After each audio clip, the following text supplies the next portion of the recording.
में जाती है और उससे कहती है, महारानी जल्दी उठो, सूरज सर पर आ गया है। भाभी थोड़ी देर और सोने दो ना, मैं रात को लेट सोई थी। वो क्या है ना, यूनिट टेस्ट चल रहे हैं। शराफत से उठती है या नहीं, या फिर पानी की भरी बाल्टी डालूं तेरे ऊपर। नहीं भाभी, मुझे बिस्तर में नहीं नहाना, उठती हूँ मैं। मनीषा जल्दी से उठकर बाथरूम में चली जाती है। सभी आराम से बैठकर नाश्ता कर रहे होते कि तभी रेशमा बाजार से हाथ में सामान लिए आ जाती है। रेशमा को देखते ही सविता उस पर बरस पड़ती है। लो आ गई महारानी, ऐसा भी क्या सामान लाना था जो सुबह आंख मलते ही बाजार की तरफ रवाना हो गई। भाभी कल आप ही तो चीख रही थी कि घर का सारा सामान मुझे ही लाना पड़ता है, घर में किसी को भी किसी काम से कोई लेना देना नहीं है। अब मैं बाजार जाकर सामान ले आई तो आपको इस बात से भी तकलीफ हो रही है? देख रही हो माँ जी, अपनी बेटी की जुबान कैंची से भी तेज चलती है। और मयंक आप तो कुछ कहेंगे नहीं अपनी लाडली बहन को। रेशमा अपनी भाभी से ऐसे बात नहीं करते, चलो माफी मांगो। भैया मैं क्यों माफी मांगू? आप भाभी से बोलिए ना कि हम पर कम हुक्म चलाया करे। हम इस घर की बेटियां हैं और आपकी पत्नी की ननद है, नौकरानी नहीं। लो कर लो बात, इनकी भलाई के लिए कुछ भी बोलो तो इन्हें बुरा लग जाता है। इस घर में यही इज्जत है मेरी। देख लो माँ जी, आपकी बेटी किस लहजे में मुझसे बात कर रही है।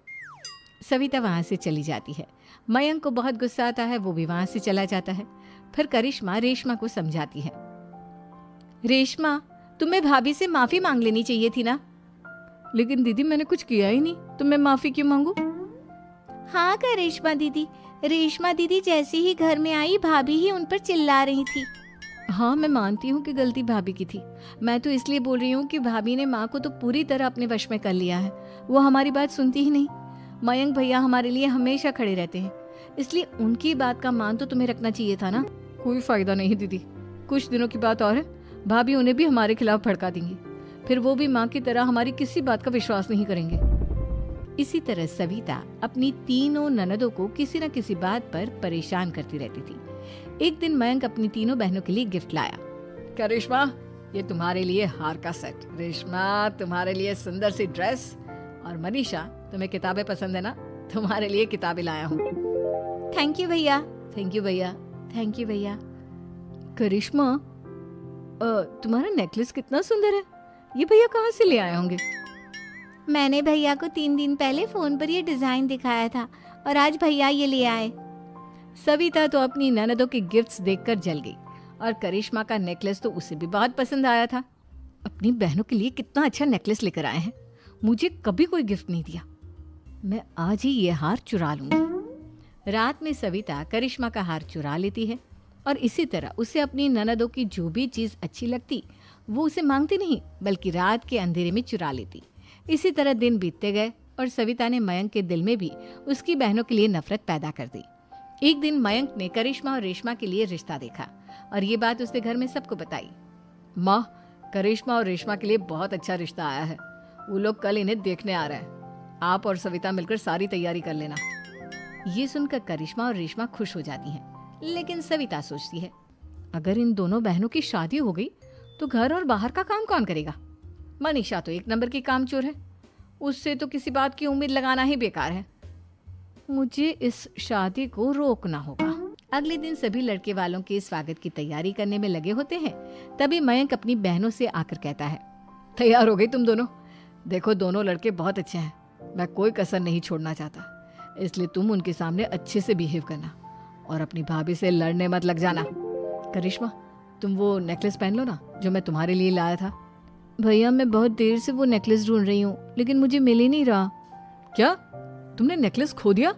तुम्हें पता भी है वो कितना महंगा था, तुम कोई काम ढंग से नहीं कर सकती। मयंक गुस्से में वहां से चला जाता है। थोड़ी देर बाद लड़के वाले भी आ जाते हैं। वो दोनों बहनों को पसंद कर लेते हैं और रिश्ता पक्का हो जाता है। लेकिन सविता के दिमाग में तो कुछ और ही खिचड़ी पक रही थी। वो पंडित जी के पास करिश्मा की कुंडली लेकर जाती है और उन्हें पैसे देकर करिश्मा की कुंडली बदलवा देती है। जब लड़के वालों के पास करिश्मा की कुंडली जाती है तो वो दुर्गा को फोन करते हैं। बहन जी, हमने करिश्मा की कुंडली अपने पंडित जी को दिखाई थी। आपकी बेटी की कुंडली नहीं बल्कि दोषों का पिटारा है। देखिए, मैं और मेरे पति इन सब बातों में बहुत विश्वास करते हैं, इसलिए हम आपकी बेटी से अपने बेटे की शादी नहीं करा सकते। इस तरह करिश्मा का रिश्ता टूट जाता है और सभी घर वालों को बहुत दुख होता है। अब कविता सोचती है, चलो करिश्मा का तो रिश्ता टूट गया, अब रेशमा का भी रिश्ता तोड़ना है। क्या करूं? अब सविता आवाज बदलकर किसी अननोन नंबर से रेशमा के होने वाले ससुराल में फोन करती है। हेलो, मैं कौन हूँ कौन नहीं ये आपके लिए जानना ज़रूरी नहीं। बस इतना सुन लो कि रेशमा का 2 साल से किसी के साथ अफेयर चल रहा है। बस रेशमा का रिश्ता तोड़वाने के लिए सविता का इतना कहना काफी था। अब रेशमा का भी रिश्ता टूट गया। मयंक और दुर्गा देवी ने रेशमा को खूब खरी खोटी सुनाई और उससे बार बार उस लड़के के बारे में पूछने लगी। आप दोनों मुझे क्यों परेशान कर रहे हो? अरे कोई लड़का होगा मेरी लाइफ में तो मैं बताऊंगी ना, जब कोई है ही नहीं तो कहाँ से लाऊं मैं कोई लड़का? तो तेरे होने वाले ससुराल वालों को फोन किसने किया था? माँ मैं नहीं जानती किसने फोन किया था, मैं सच कह रही हूँ। मैं तो पहले ही कह रही थी इसकी लगाम खींच कर रखो, लेकिन मेरी सुनता ही कौन है। आप चुप रहिए भाभी, ये सब आपका ही किया धरा है। अब तीनों बहनों को विश्वास हो जाता है कि ये सब उनकी भाभी ही कर रही है। तीनों बहनें अपनी भाभी को सबक सिखाने के लिए एक वकील कर लेती है और घर में हिस्सा मांगना। देखो भैया, माँ बाप की जायदाद में जितना बेटों का हक होता है उतना ही बेटियों का, इसलिए इस घर के 4 हिस्से होंगे और हमें अपना हिस्सा चाहिए। मैंने तुम्हारे लिए क्या क्या नहीं किया और तुम इस घर में हिस्सा मांग रही हो?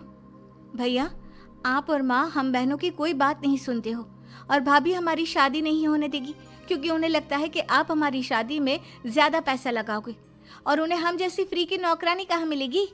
तो हम भाभी के साथ तो रह नहीं सकते, हम बहनों को अपना हिस्सा चाहिए। अरे तुम्हें शर्म आनी चाहिए अपनी भाभी पर ऐसा इल्जाम लगाते हुए। वो तुम्हारे बारे में कितना सोचती है। हाँ माँ, भाभी हमारे बारे में बहुत सोचती है, दिन रात बस यही सोचती रहती है कि किस तरह से अपनी तीनों ननदों को परेशान करूं और कभी मुझे पढ़ने भी नहीं देती।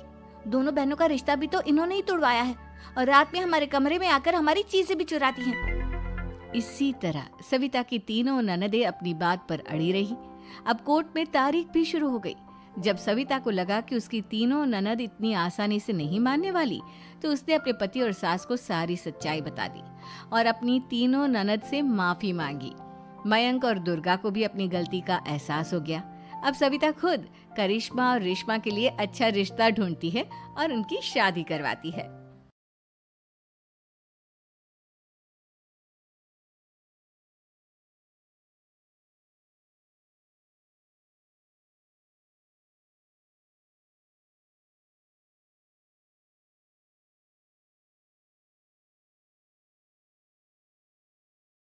मालिक, अरे बचाइए मालिक। ए मालिक, अरे कहाँ चल जाते हैं हमारा गाड़ में आग लगा के भाई। ए मालिक, अरे एक बार गिरते गिरते बच